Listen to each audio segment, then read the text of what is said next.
Okay, it was a good month.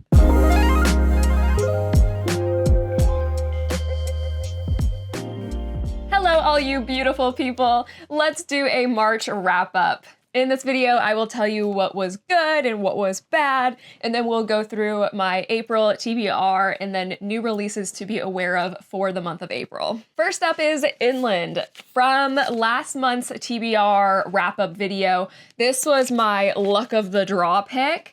If you did miss that last month's video, I'll link it down below. And if you want to subscribe to the channel to see future videos, I would love that. So anyway, every month I draw a random book from my little friend here. And this book was March's. And I did not finish this one. It sucked. I was bored to tears after like 30 pages. My mind was drifting so hard with this one. It didn't capture me at all. And I'm pretty ruthless when it comes to just stopping reading a book when it doesn't live up to my expectations. So there was just no hope for this one. With that being said, moving right along to books that I actually did finish. Okay, so we have The Undertaking of Hart and Mercy. This book is my newest obsession. This was a 5-star read for me, and it's kind of, I think, one of maybe my favorite things that I've read so far this year, which is crazy because I've read some good stuff this year, but like, this book completely surprised me. The story centers on Mercy and Hart, and the setting is this complete fantasy world where Mercy is an undertaker who is basically a mortician, and Hart is a marshal who is dealing with this drudge problem, which is basically like kind of zombies in their world. And Hart has to bring Mercy the bodies of these drudges that he like kills, and these two characters hate each other, legitimately hate each other. Like there's no like secret pining. They do not like each other. So at first I was a little like, oof, like it was a little bit thicker than I was expecting. It's like about 400 pages. And for like a romance book, for me, the sweet spot is usually around like 300 to like 350 pages. So I was afraid that this was just going to drag and be like a slow burn. But it didn't, and it wasn't. And I honestly didn't want this book to end. I think that a lot of that had to do with the fantasy aspect of the book. The author spent a good amount of the book building the fantasy aspect, and like I felt like it was a good mixture between the two genres. The story had great world building, great banter, and one of the best enemies to lovers plot that I have ever read. I was absolutely dying for them to have their first kiss and etc. I would say the spicy level for this one would be like a 2.5 to 3 out of 5. Like it was open door, but it wasn't like every single chapter, you know? And then the book also did a really good job with covering the topics of loneliness and death and grieving. I just felt like when I was reading it, I just felt like the book had so much heart, and I just completely recommend it. Godkiller. This is an adult fantasy about a Godkiller who is on a mission with a noble girl, and they're traveling with this past knight who is on his own side mission. So I was really excited for this book. I got it from Illumicrate in January, and like the book is beautiful. I love the sprayed edges and everything, and I was like, oh man, it's beautiful and I'm excited. And I thought the story was going to be interesting, but it totally fell flat for me. The world building was interesting initially. You know, it's like a world full of gods basically, but like the gods like are outlawed now. It just didn't make a ton of sense. And I felt tricked initially because the prologue of the book really sucked me in. But then around the 100-page mark, there just started to be like no interesting plot. So the main character is Kissin, and she's supposed to be the main character. And so I didn't care. There were like 4 point of views in this book, and I didn't care about the other people's point of view. And it made me just feel so disconnected from the characters. And like Kissin is supposed to be like this badass god killer, but and it's supposed to be her book, but we barely see the story from her point of view. It's one of those things where she was so like relevant and she had this great backstory and like the prologue was all about her and it started being about her, but then like the story shifted and we had all these other characters' point of views and it's like, none of you are interesting. So I just feel overall kind of like let down for this one. And if you do decide to read it, beware, it does end on a cliffhanger, which I found annoying, especially because I'm not sure if I want to continue with the series. Okay, we have Kitchen Confidential, Adventures in the Culinary Underbelly.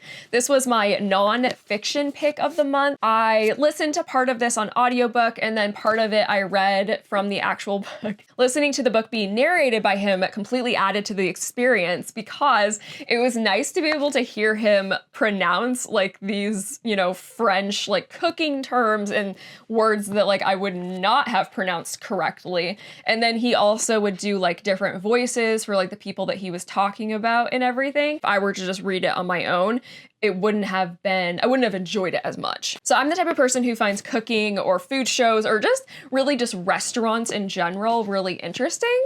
So I enjoyed being able to read about the behind the scenes of these like restaurants and like the business and everything.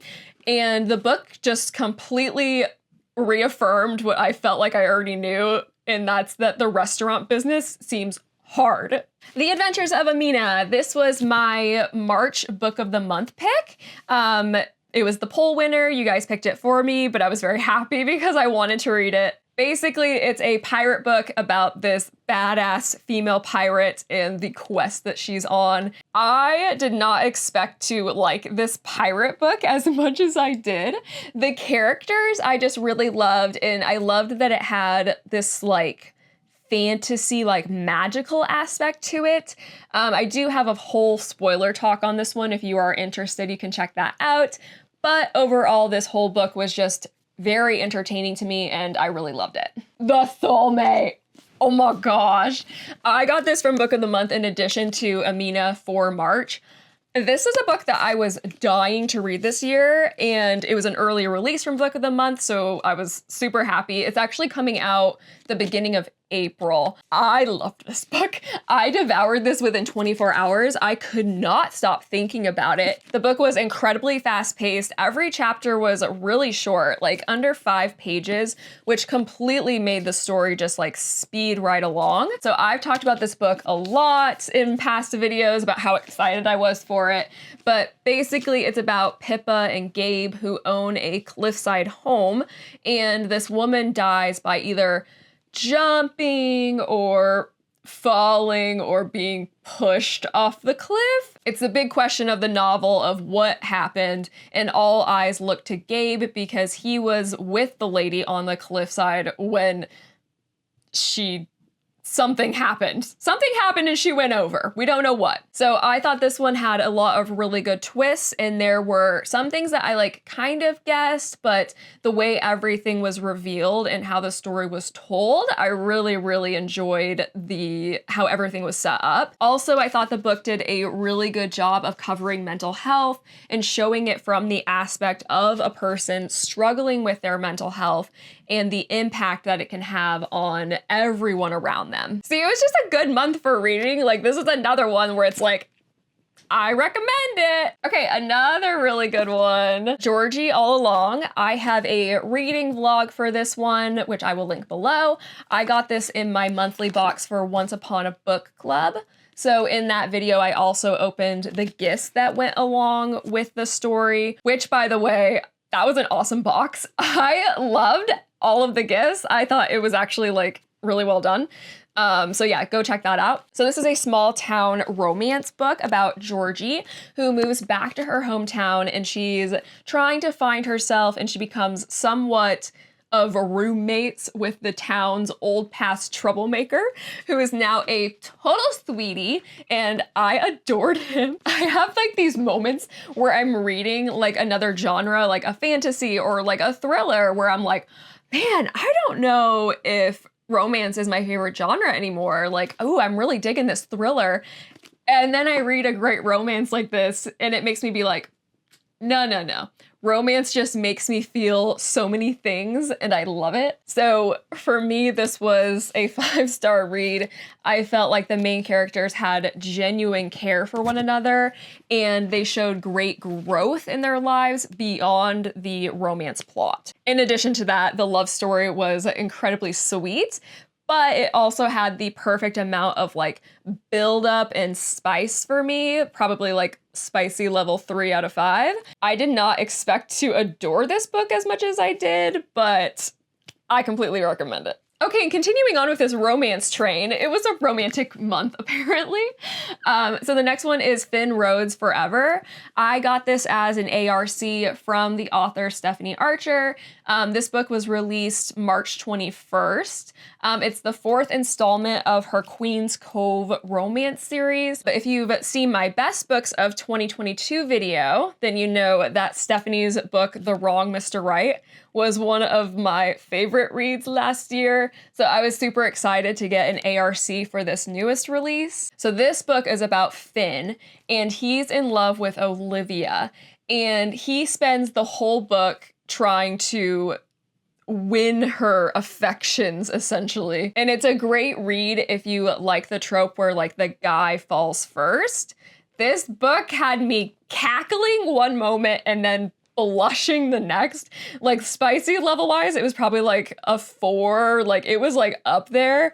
And bonus, it's also available on Kindle Unlimited if you have that service. Okay, and the last one I'm going to talk about is also available on Kindle Unlimited. Another romance book. It's Wild Highway by Devney Perry. This was a complete random read for me. So I've started doing this new thing where I'm trying to get through the like 80 plus free books that I've downloaded onto my Kindle.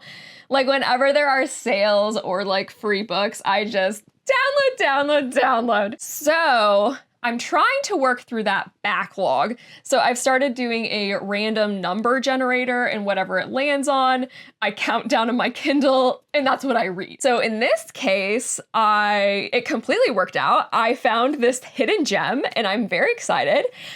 So this book is about Gemma, and she travels to a ranch in Montana where she used to work 11 years previously, and she's going there to make amends with one of her old friends who's still working on this ranch. So while she's there, she also makes amends with Easton, this sexy cowboy who she had this thing with like 11 years previously. And I'd rate this probably like spicy level 3. And this one surprised me. I thought it was well written. It had good dialogue. I liked the storyline. I cared about the characters and the side characters and like the family of Easton, like his family were like sweeties. And I just loved how strong of a main character Gemma was. I just really liked this one. And apparently I like cowboys now. Add it to the list. Okay, so that's it for March. Now we're going to move into April TBR list. Speaking of cowboys. So previously I bought this cowboy romance book, All Roads Lead Me Back to You by Kennedy Foster, a stranger in need of rescue, a love that saved them both. And so I'm like, oh, after reading that book last month about the sexy cowboy where I'm like, I like cowboys now. I'm like, oh, it's the perfect time for me to read another cowboy romance. So we're gonna give this one a shot and see if this one is as exciting as the other one. And of course, every month I do the Book of the Month poll winner. I do a spoiler talk on that book. So the winner this month was a thriller, The Last Survivors. So stay tuned for that spoiler talk coming within the next few weeks. And my goal of reading a memoir or nonfiction book every month, this one is my pick for this month. This is Tom Segura's I'd Like to Play Alone, Please. I don't know if this is it's not really like a memoir, but it's like kind of like essays or kind of like a humor book, basically. Tom Segura is my favorite comedian. I've seen him live multiple times. I love him. And so I'm just really looking forward to having like a lighthearted, like funny nonfiction book this month. Okay, and then I also have Midnight Strikes. This I got from Owl Crate's March box. It has like this Groundhog's Day theme to it, which I thought sounded like kind of a fun premise. So we'll give that one a read. Every month, if you've seen these videos before, you know that I do a sort of roulette TBR. So I have a bunch of little sticky notes in my little friend here, and I am just gonna pick one and then I have to read it, and this is a great way for me to read through my TBR because it's ridiculous. Okay.